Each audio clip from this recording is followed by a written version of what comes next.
They hope to bring some change to what may be the biggest challenge in human history. Maya, Martina, and Emilia are climate activists. This Friday, they are skipping school again and taking to the streets to make their voices heard.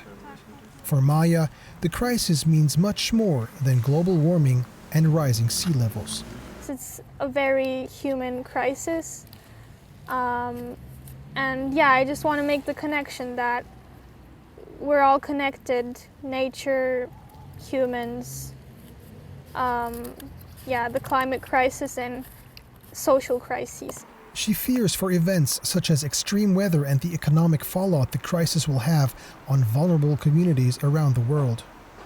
Maya's journey started here in her hometown Turin, the city of astronomer Nicolaus Copernicus.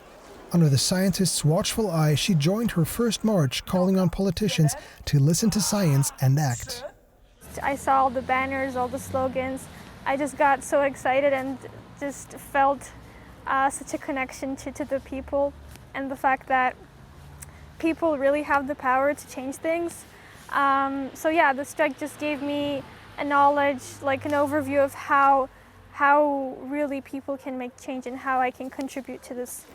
Since then, she has organized multiple events herself. But here in her native Poland, not everyone supports her cause. The country's energy runs largely on coal, and the government is planning to keep it that way for many years to come. This summer, Maya filed a lawsuit against what she calls the Polish government's failure to act. We have to remember that the more the Polish government procrastinates with the transformation because of the economic situation, the transformation and the rising costs of emissions, the situation of the Polish economy will also be in harsh situations. Whereas the climate movement still isn't mainstream here, like for example in neighboring Germany, slowly it is becoming more recognized.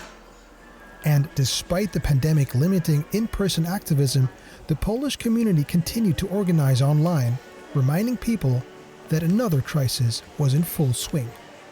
A crisis should be treated as a crisis, and we've seen that, for instance, the media have, at least in Poland, have grasped the emergency of the pandemic.